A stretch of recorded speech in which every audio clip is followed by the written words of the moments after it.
Hey guys, what's going on? John here from What's Spinning, here tonight to chat about this new Doves album, The Universal Want. Doves are a UK-based rock band that in the early 2000s garnered a really strong cult following with albums like Lost Souls, the blend of indie rock as well as post-Britpop and space rock, as well as other genres on these albums, really made for some great emotional cult classics. For the most part, I still love that album. Even if some of the vocals here and there are too dreary, I think overall it's a really interesting album between the very emotional ballads and the stellar, otherworldly production. But ever since then, I thought that Doves were kind of hit and miss. I thought their 2002 follow-up, The Last Broadcast, was decent. The more varied sounds and the livelier performances here made it easier to listen to from a distance, but I personally just miss the simpler times of Lost Souls. Their Some Cities album wasn't that bad. I actually think as far as just a straightforward indie rock album, it's pretty decent actually. The emotion was here and Doves were writing some of the catchiest tracks in their catalog. But by 2009 and Kingdom of Rust,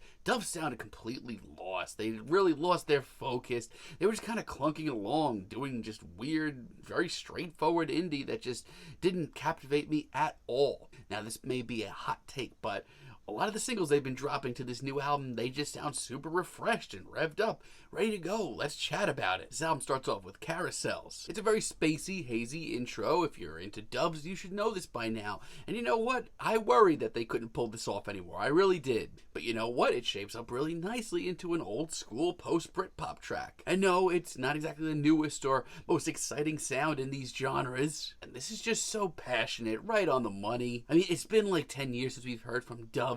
The fact that they're back after 10 years and putting out a track as great as this, it's pretty shocking. As a matter of fact, a lot of this album is very good. They sound so refreshed. It's not even funny. Like, I would so much rather listen to this or a bunch of other tracks here than like anything on their last album. And while this is still a pretty old sound for them, they're bringing it up to speed nicely. I like this. Then we have I Will Not Hide, which has some really great production on it. Honestly, a lot of this album does. It's packed with so many twists and turns, so many great little details. It's less hazy than some of other tunes, but does make up for that with just how much emotion and energy they pack into this track. I mean, I'm going to be honest with you. I'm shocked that this is the same band that sounded completely lost on their last album 10 years ago. They just sound so focused, so refreshed, and not to mention, I love the guitars in the closing minutes here. Broken Eyes is probably the most straightforward track here, but the songwriting is top-notch and the performances are spot on. Not only that, but most importantly, this reminds me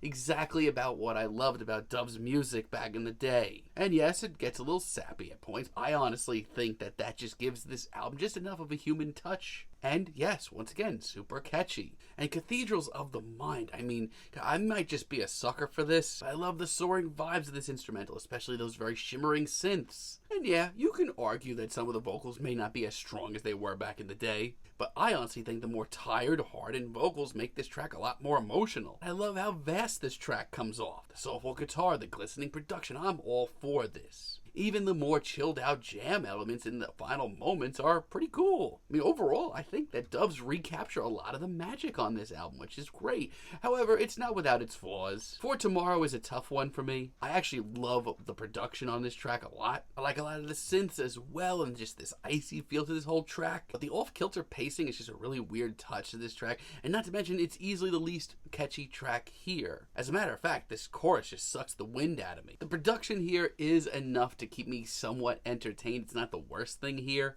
And once again, the final couple of minutes that are a little bit more on the jammy side are really cool. But I wish this had the spirit of the other tracks on this album. And I don't know, man, but I am just not into the title track here, Universal Want. I think it's the worst track here, actually. You know what, the performance here is super, super, super passionate, and the instrumental has actually got this kind of sort of cool, grandiose vibe to it, which I wish they did a little bit more of. But the songwriting here, I can't give them a pass on this. Plus, this track drags so much. But the rest of this album is just Dove sounding super refreshed and really sounding focused. I love the track Prisoners. As a matter of fact, it's the track that really made me review this album. It's just so upbeat and full of life, and in this sea of very spacey, dreary tunes, I needed that. I love how visual and personal the lyrics are. The The riff is so catchy, not to mention it's just so instantaneous. You don't even have to be a Dubs fan to love the hell out of this track. But it's also filled with just so much drama and emotion. It's so good. Now, with Cycle of Hurt,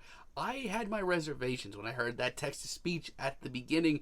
I threw up my red flags. I thought it was going to be a pretty cheesy track. But it does pick up nicely into another spacey ballad. In a lot of ways, this actually kind of reminds me, once again, of what I liked about their early recordings. It's hazy and it's spacey, but it's brought back down to earth with a ton of emotions, and that's what I love about Dubs. And at first, I hated Mother Silver Lake, like really hated it. It's mostly the vocals in the opening verse. I think that they kind of are not that interesting. But it's grown on me so much because you know what really is super likable? That groove. It's not something that would have worked on an entire album. No, this isn't Dubs Goes Dance Punk or anything like that. It's just a nice breakup, and there's still tons of great synths and great production all over the place. And Forest House as a ballad, it's a really great one. It's on the somber side, once again, very personal, but it has this otherworldly feeling to it. It's very surreal. I love that about it. And you know what? If we're being honest, it's not too far out of Dub's comfort zone, which is kind of an issue with this album. I